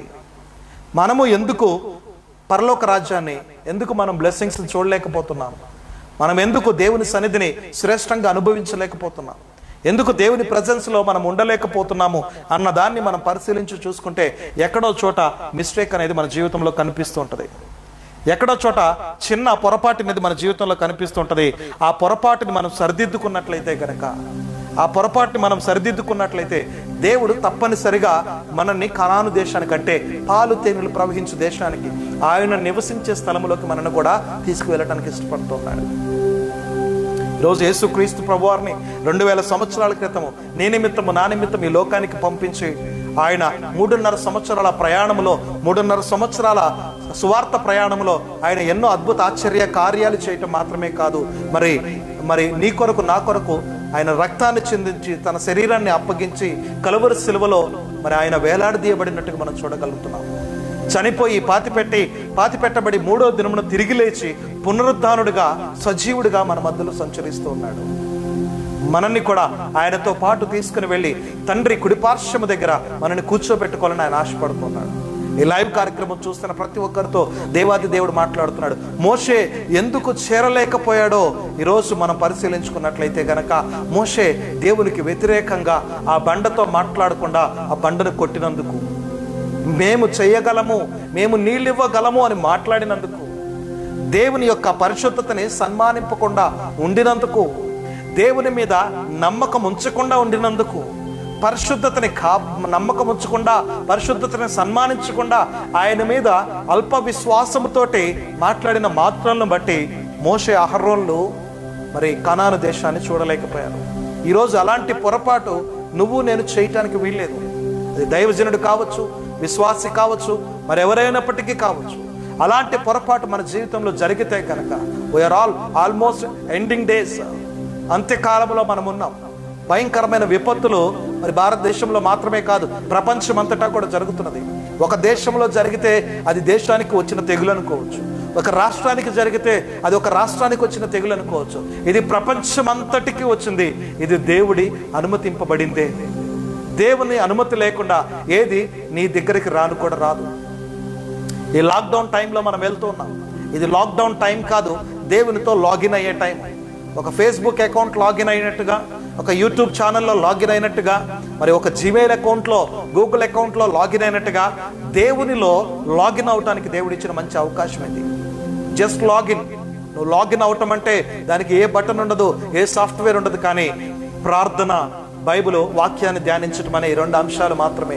దేవుని మాటల్ని నువ్వు వాక్యానుసారంగా జీవించి, దేవుని మాటల్ని నువ్వు అంగీకరించినప్పుడు, ఆయన మాటల ప్రకారంగా నువ్వు జీవించడం, ఆజ్ఞల ప్రకారంగా జీవించడం మొదలుపెట్టినప్పుడు నువ్వు దేవుని యొక్క ఆ లాక్డౌన్లో కాదు, లాగిన్లో ఉన్నట్టే. దేవుడు నిన్ను నడిపిస్తుంటాడు అద్భుత రీతిగా. అనేకమైన గొప్ప కార్యాలు నీ కుటుంబాల్లో చేస్తాడు. ఇది పర్మనెంట్గా ఈ వైరస్ ఉండదు. మన తెలుగు రాష్ట్రాల్లో కావచ్చు, ప్రపంచం అంతటా కూడా పర్మనెంట్గా ఉండదు. కానీ ఇది ఒక 2వ రాకడికి సూచనగా మనం చూడగలుగుతున్నాం. 2వ రాకడికి సూచనగా ఇది మనకు కనపడుతున్నది. ప్రభు రాకడ అతి సమీపంగా ఉన్నది అనటానికి ఇది ఒక సూచనగా మనకి తెగులు వచ్చింది. కానీ ఈ తెగుల్ని మనమందరము ఈ సమయంలో తప్పించుకోవచ్చు. ఇలాంటి భయంకరమైన తెగుళ్ళు మరలా మరి త్వరలో ఇంకా రాబోతున్నాయి. ఎప్పుడు వస్తాయో, ఎలా వస్తాయో ఎవరికీ తెలియదు. అత్యంత భయంకరమైన తెగుళ్ళు. ఇక్కడ ప్రిపరేషన్ టైం ఇది. ఈ లాక్డౌన్ టైం అనేది లాగిన్ టైం మాత్రమే కాదు, కానీ ఇది ప్రిపరేషన్ టైం. ప్రతి ఒక్కరూ ప్రిపేర్డ్గా ఉండాలి. యాజ్ ఐ టోల్డ్ యూ, నేను మొదట్లో మీకు చెప్పినట్టుగా ఇంతకు ముందు సంఘాలను దేవుడు పరిశీలించిన వాడు ఇప్పుడు సంఘాలను మాత్రమే కాదు, కుటుంబాలను పరిశీలిస్తున్నాడు. నెక్స్ట్ ఇంకొక లెవెల్లోకి మనం వెళ్ళబోతూ ఉన్నాం. అది ఎప్పుడో తెలియదు, బట్ నెక్స్ట్ లెవెల్లో పర్సన్ టు పర్సన్ దేవుడు అబ్జర్వ్ చేయబోతున్నాడు. పర్సన్ టు పర్సన్ ఇంటరాక్షన్ జరగబోతున్నది. Person to person deeper relationship దేవుడు కనిపెడుతున్నాడు. ఆ రోజే మరి అత్యంత చివరి రోజుగా మనం చూసుకోవచ్చు. కాబట్టి ప్రియ సహోదరి సహోదరుడా, దేవుడు మనతో మాట్లాడుతున్నాడు. మోషే కనాను దేశానికి ఎందుకు ఎంటర్ కాలేదంటే గనక అక్కడ జరిగిన కొన్ని రీజన్స్ మనం చూడగలుగుతున్నాం. ఎందుకు ఎంటర్ కాలేదంటే అక్కడ జరిగిన కొన్ని భయంకరమైన విపత్తులు మనం చూడగలుగుతున్నాం. కాబట్టి మనము కూడా దేవుని యొక్క రాజ్యంకి వెళ్లకుండా ఎన్నో ఆటంకాలు మన జీవితంలో ఉండి ఉంటాయి. సెల్ఫ్ ప్రైడ్ కావచ్చు, సెల్ఫ్ కాన్ఫిడెన్స్ కావచ్చు, సెల్ఫ్గా చేసే ఏవైనా సరే దేవుడు అనే ఆ యొక్క వన్ని మనం పెట్టుకోకుండా మనం ఇండివిజువల్గా పోరాడిన అనుభవాలు కావచ్చు, ఇవన్నీ కూడా మన జీవితాల్లో ఆటంకంగా ఉంటూ ఉంటాయి. వీటన్నిటిని మనము దాటుకొని వెళ్ళాలి. చూడండి, నీ మహిమని నువ్వు చూడాలి అంటే కనుక, దేవుని యొక్క మహిమ నీకు కనపరచబడాలి అంటే కనుక, సంఖ్యాకాండము 20 అధ్యాయంలో ఉంటుంది కదా, మోషే అహరోన్లు ఇద్దరూ కూడా మరి ప్రత్యక్ష గుడారంలోనికి వెళ్ళి వారు సాగిలపడినప్పుడు దేవుని యొక్క మహిమ వారికి కనపరచబడేను అని చెప్పేసింది. సాష్టాంగపడి సాగిలపడి దేవుని ఎదుట తగ్గింపు జీవితంతో సమస్తము విడిచిపెట్టి, I'm nothing in front of you lord, నేను నీ ఎదుట నేను దేనికి పనికిరాని వాడిని ప్రభువా అని చెప్పేసి సమస్తము విడిచిపెట్టి ఆయన పాదాల మీద పడి ఆయన్ని వేడుకుంటే కనుక ఆయన ఈ తెగులు అనే విపత్తు నుంచి మాత్రమే కాదు, అనేకమైన పరిస్థితుల నుంచి దేవాది దేవుడు మనల్ని విడిపించడానికి సిద్ధంగా ఉన్నాడు. దేవాది దేవుడు మనల్ని విడిపించడానికి సిద్ధంగా ఉన్నాడు. ప్రియ సహోదరి సహోదరుడా, ప్రతి ఒక్కరు కూడా సాగిలపడే అనుభవంలోకి వెళ్ళాలి. ఈరోజు దేవుని ఎదుట సాగిలపడండి, సాష్టాంగపడండి, మోకరించి అడగండి. ఈ లైవ్ కార్యక్రమం చూసి ఇదే నా కుటుంబ ప్రార్థన అని నువ్వు సరిపెట్టుకోవద్దు. ఈ లైవ్ కార్యక్రమం చూసి ఇదిగో 1 గంట సేపు దేవుని సన్నిధిలో గడుపుతున్నాం, దిస్ ఈజ్ ఎనఫ్ అని మాత్రం అనుకోవద్దు. You need to spend more time with God. నువ్వు ఇంకా ఎక్కువ సమయం దేవునితో గడపడం నేర్చుకోవాలి. ఇది మనమందరము వాక్యములో ఎదుగుదల కొరకు దేవుడిచ్చిన సమయం. కానీ ప్రార్థనలో ఎదగాలంటే గనక యూ నీడ్ టు ప్రే. ప్రార్థనలో ఎదగాలంటే నువ్వు ప్రార్థించాలి. ప్రార్థనలో ఎదగాలంటే ఆ ప్రార్థన అనే అనుభవంలో గుండెను వెళ్ళటము నేర్చుకోవాలి. అప్పుడే దేవుని యొక్క కార్యాలు నీ కుటుంబంలో చూస్తావు. అత్యంత త్వరలో ఈ యొక్క పరిస్థితుల నుంచి మనం బయటికి రాబోతున్నాం. దేవుడు అట్టి గొప్ప కార్యాలు మన కుటుంబాల్లో చేస్తున్నాడు. మన దేశాన్ని, మన ప్రపంచాన్ని ఈ భయంకరమైన విపత్తు నుంచి, తెగులు నుంచి ఆయన విడిపిస్తున్నాడు. అయితే విడిపించిన తర్వాత మనం ఏ రీతిగా దేవుణ్ణి ఆరాధించాలి, ఏ రీతిగా దేవుని స్తుతించాలి, ఏ రీతిగా దేవుని నామాన్ని గణపరచాలి అన్న దాని మీద ఒక ప్రాముఖ్యతని కలిగి, ఒక ఉద్దేశము కలిగి ఉండాలి. దేవునికి సమర్పించుకునే జీవితాన్ని, సమర్పణ కలిగి బ్రతుకు, పూర్తి సమర్పణ కలిగి, ఇంకా సమయం లేదు ప్రభువా, సమయం అయిపోయింది, నేను నీకు సమర్పించుకుంటున్నాను నా జీవితాన్ని, నా కుటుంబాన్ని, నా సంఘాన్ని నువ్వే కట్టు ప్రభువా, నేను కాదు. ఇప్పటివరకు మనిషిగా ఒంటరిగా నేను ప్రయాసపడ్డాను, కానీ ఒంటరిగా కాదు, నీ సన్నిధి సహవాసం నాకు ఎంత అవసరం ప్రభువా, నీ మీద ఆధారపడుతున్నాను, నువ్వు నడిపించు నన్ను అని చెప్పేసి ఎప్పుడైతే దేవుడి మీద ఆధారపడి సమర్పణ కలిగి ఉంటావో, సాగిలపడే అనుభవంలోకి నువ్వు వెళ్తావో, అప్పుడు దేవుడు నిన్ను హెచ్చించడానికి ఇష్టపడుతున్నాడు. దేవాతి దేవుడు నిన్ను బలపరచడానికి ఇష్టపడుతున్నాడు. దేవాతి దేవుడు నిన్ను మహిమపరచడానికి ఇష్టపడుతున్నాడు. ఆయన యొక్క మహిమని నీకు కనపరచడానికి ఇష్టపడుతున్నాడు. Let us pray. అందులో ప్రార్థన చేసుకుందాం కళ్ళు మూసుకున్నట్లయితే కనుక. ప్రతి ఒక్కరు కూడా, ఎవరు కూడా ప్రభువా ఈ రోజు నుంచి నాయన కనాను దేశానికి వెళ్లకుండా మోషే ఏ రీతిగా అయితే వ్యతిరేకమైన మాటలు మాట్లాడి వ్యతిరేకమైన పనులు చేయటం వల్ల ఆయనకి ఎంటర్ కాలేకపోయాడు ప్రభువా, అలాంటి పరిస్థితి నా జీవితంలోకి రాకూడదు ప్రభువా. మరి ఎంతో అద్భుత రీతిగా నీ మాట చొప్పున ఎన్నో సంవత్సరాలని ప్రజల్ని నడిపించిన దేవుడు, ఎన్నో మార్లు నీ యొద్ద కనిపెట్టి తెలుసుకున్న మరి నాయన ఇదిగో మోషే మరి ఒక్కసారి నేను పొరపాటుగా మాట్లాడినందుకు ఆ మాటను బట్టి ప్రభువా ఇదిగో తండ్రి మోషే కనాను దేశానికి వెళ్ళలేకపోయాడు. అబ్రహాం, ఇస్సాకు, యాకోబులకు చేసిన ఆ యొక్క దేశానికి ఎంటర్ కాలేకపోయాడు ప్రభువా. ఇదిగో ప్రామిస్ చేసిన దేశానికి ఎంటర్ కాకలేకపోయాడు ప్రభువా. మరి నాయన ఇదిగో ఐగుప్తు లాంటి ఈ లోకం నుంచి ఇదిగో కనాను దేశం లాంటి పరలోకానికి నేను ఎంటర్ అవ్వాలంటే మరి నాలో ఏ మిస్టేక్ ఉన్నది ప్రభువా, నాలో ఏ పొరపాటు ఉన్నది ప్రభువా, నాలో ఏ చెడు వ్యసనం ఉన్నది ప్రభువా, ఏ చెడ్డ ప్రవర్తన ఉన్నది ప్రభువా, ఏ చెడ్డ మాటలు నాయన ఇదిగో నాయన పరలోక రాజ్యానికి చేరనీయకుండా ఆటంకపరుస్తున్నాయో అవన్నీ కూడా యేసుక్రీస్తు నామములో కొట్టివేయండి ప్రభువా. నీ రక్తముతో మమ్మల్ని కడగమని అడుగుతున్నాను ప్రభువా. నీకు వందనాలు. నీ రక్తముతో మమ్మల్ని కడగండి ప్రభువా. ఇప్పుడే నీ రక్తముతో మమ్మల్ని కడగండి తండ్రి. మోషే ఎంటర్ కాకుండా ఆయన చేసిన పని ఆయనకు ఆటంకకరంగా మారింది ప్రభువా.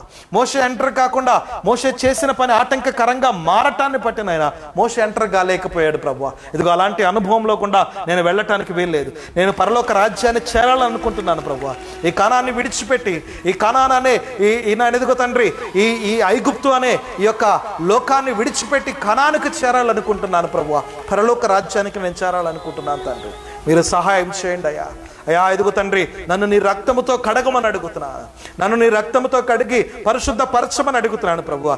నీ పరిశుద్ధతను నేను ఎక్కడ కించపరచకూడదు ప్రభువా. నీ మీద అపనమ్మకము పెట్టుకోవటానికి వీల్లేదు ప్రభువా. నాకు సహాయం చేయండి అయ్యా. నాకు సహాయం చేయండి ప్రభువా. యేసయ్యా, ఇదిగో తండ్రి, ఈరోజు నాయన నీతో పాటు సహవాసం కలిగి ఉండాలని ఆశపడుతున్నాను. ప్రార్థనా శక్తిని నాకు దయచేయండి ప్రభువా. వాక్యాన్ని ధ్యానించే అనుభవంలో కూడా నన్ను తీసుకొని వెళ్ళండి ప్రభువా. అయ్యా, పరిశుద్ధతను నేను కాపాడుకోవాలి ప్రభువా. నమ్మకమైన వాడిగా నేను ఉండాలి ప్రభువా. అయ్యా, యథార్థమైన వాడిగా నేను జీవించాలి ప్రభువా. ఎక్కడ నాలో పొరపాటు ఉన్న యేసయ్యా, ఇప్పుడే నీ రక్తముతో కడగమని అడుగుతున్నాను ప్రభువా. నీకు వందనాలు. థ్యాంక్ యూ హోలీ స్పిరిట్ లాగా. అయ్యా, పరిశుద్ధాత్మదేవా, మాకు సహాయం చేసి ఇదిగో తండ్రి, ఈ రాత్రి కాల సమయంలో మేము ధ్యానించిన ఈ వాక్యము ద్వారా ప్రతి ఒక్కరితో మాట్లాడినందుకు నీకు వందనాలు చెల్లించుకుంటాం దేవా. మీరే సహాయం చేయమని యేసయ్య పరిశుద్ధ నామంలో అడిగి వేడుకుంటూ ప్రార్థిస్తున్నాను తండ్రి. ఆమేన్. పరలోకమందున్న మా తండ్రి, నీ నామం పరిశుద్ధపరచబడిన గాక. నీ రాజ్యం మాకు వచ్చిన గాక. నీ చిత్తం పరలోకము నెరవేర్చినట్లు భూమి మీద నెరవేర్చబడిన గాక. మా అనుదిన ఆహారం మాకు దయచేయండి. మా ఇళ్ళ అపరాధములు చేసిన వారిని క్షమించిన ప్రకారం మా అపరాధములు క్షమించు. శోధనలోనికి పోనీ కాదుస్తుల నుంచి తప్పించు. రాజ్యము, శక్తి, మహిమ నిరంతరం నీవై ఉన్నావు తండ్రి. ఆమేన్. తండ్రి యొక్కయు, కుమారుని యొక్క, పరిశుద్ధాత్మ యొక్కయు త్రియేక దేవుని దీవుని మీకు మాకు ఎల్లప్పుడు సదాకాలము రాకడ పర్యంతం వరకు దేవుని చిత్తమైతే మరలా కలుసుకునేంత వరకు తోడుగా ఉండి నడిపించిన కాక. ఆమేన్. Thank you everyone. మరి లైవ్ కార్యక్రమాన్ని చూస్తున్న మీ అందరికీ కూడా హృదయపూర్వక ధన్యవాదాలు తెలియజేసుకుంటున్నాను. సో ప్రతి ఒక్కరిని కూడా జ్యోతి, నిర్మలా సిస్టర్, ఆగమన విలియమ్స్, ధనుంజయ్ రావు గారు అండ్ ప్రతి ఒక్కరు లైవ్ కార్యక్రమాన్ని చూస్తున్న వారందరికీ కూడా, విజయ క్యార్లిన్ సిస్టర్, విజయలక్ష్మి ఏలూరి, సో అదే రీతిగా ప్రతి ఒక్కరు ఎవరెవరైతే లైవ్ కార్యక్రమాన్ని, శ్రీనాథ్ రెడ్డి, సురేంద్ర బి, దైవజనుడు Surendra B, WCM Kiran Paul brother, Sudarshan Rao garu కావచ్చు, Sudarshan Rao, Boyaraju garu, Boyas garu, Joshua Abraham brother, Pilipati Manuel brother కావచ్చు, మను అలెక్స్ బ్రదర్ కావచ్చు, విజయ్ కుమార్, సుమాంజలి లకి, రోడా క్రిస్టినా, మోజస్ పీటర్, విను, Joel Prasad, Emmanuel brother, so మరి అనిల్ బ్రదర్ కావచ్చు, ప్రతి ఒక్కరు ఎవరైతే లైవ్ కార్యక్రమాన్ని చూస్తున్నారో వారందరికీ కూడా నేను ప్రభు పేరిట హృదయపూర్వక ధన్యవాదాలు తెలియజేసుకుంటున్నాను. ఈ లైవ్ కార్యక్రమాన్ని అదస్స కావచ్చు, మరి లైవ్ కార్యక్రమాన్ని చూస్తున్న ప్రతి ఒక్కరికి కూడా హృదయపూర్వక ధన్యవాదాలు తెలియజేసుకున్నాను. ఏ బ్రదర్స్ అండ్ సిస్టర్స్, మరి దేవుడు ప్రత్యక్షపరిచిన రీతిగా ఇది లాక్డౌన్ టైం కాదు, ఇది లాగిన్ టైం. ప్రతి ఒక్కరు కూడా దేవునితో లోతుగా మన సంఘాలని నడిపించుకునే సమయం కాబట్టి ప్రతి ఒక్కరు కూడా దేవుని యొక్క సంఘాలు, ఇవ్వబడిన సంఘాలని మనమందరం కలిసి ఐక్యతతో యునైటెడ్ చర్చ్గా కలిసి సెల్ఫ్గా కాకుండా ఇండివిజువల్గా పోరాడకుండా మరి అందరం కలిసి యునైటెడ్గా ఈ యొక్క సమస్య కొరకు మనము అందరం కలిసి ఏకీభవించి ప్రార్థన చేసినప్పుడు దేవుడు తప్పకుండా మనకి ఈ యొక్క సమస్య నుంచి విడుదలనిచ్చి మరి మన విశ్వాసుల్ని కలుసుకొని దేవుని ఆరాధించడానికి దేవుడు చక్కటి అవకాశాన్ని దేవుడు మనకు కల్పిస్తాడు. మరి ఈ యొక్క సమయాన్ని దేవుడు ఇచ్చినందుకు దేవునికి కృతజ్ఞతలు చెల్లించుకుంటున్నాను. సో పులిపాటి సురేష్ కావచ్చు, ప్రతి ఒక్కరూ ఎవరైతే ఈ ఒక్క లైవ్ కార్యక్రమాన్ని చూస్తున్నారో వారందరికీ కూడా హృదయపూర్వక ధన్యవాదాలు. సారీ, నేను ఎవరిదన్నా నేమ్స్ చదవటం మిస్ అయి ఉంటే కనుక మరి దయచేసి నన్ను మన్నించండి. ఎందుకంటే ఇక్కడ డిస్ప్లే అవుతున్న నేను నేమ్స్ వరకే చదవగలుగుతున్నాను. కుమార్ వాళ్ళు కావచ్చు, తర్వాత రైమత్ నగర్ నుంచి జాన్ బ్రదర్ వాళ్ళు కావచ్చు. సో ప్రతి ఒక్కరు కూడా రెగ్యులర్గా చూసేవాళ్ళు ఉన్నారు. మరియా ఇజ్రాయెల్ కావచ్చు, బెజ్జం రేచల్ కావచ్చు. సో ప్రతి ఒక్కరు కూడా చూస్తున్నారు. వారందరిని బట్టి నేను ప్రభుని ఎంతగానో స్తుతిస్తూ ఉన్నాను. Thank you for encouraging, thank you for watching the live. So మరలా రేపటి దినాన్న కలుసుకుందాం. మరికొన్ని అంశాల మీద రేపు మరి ధ్యానించుకోవటానికి దేవుడిస్తున్న సమయాన్ని బట్టి దేవునికి కృతజ్ఞతాస్తుతులు చెల్లించుకుంటూ, please subscribe our YouTube channel pastor Dileep Bejjam అనే యూట్యూబ్ ఛానల్ని, పాస్టర్ దిలీప్ బెజ్జం అనే యూట్యూబ్ ఛానల్ని ప్లీజ్ సబ్స్క్రైబ్ చేయండి, లైక్ చేయండి. తద్వారా మరి డైలీ మెసేజెస్ కూడా దానిలో అప్డేట్ చేయడం జరుగుతున్నది కాబట్టి ఆ మెసేజెస్ని కూడా మీరు షేర్ చేయవచ్చు, వినొచ్చు. తద్వారా దేవుని యొక్క దీవెనలు మనం పొందుకోవచ్చు. Thank you.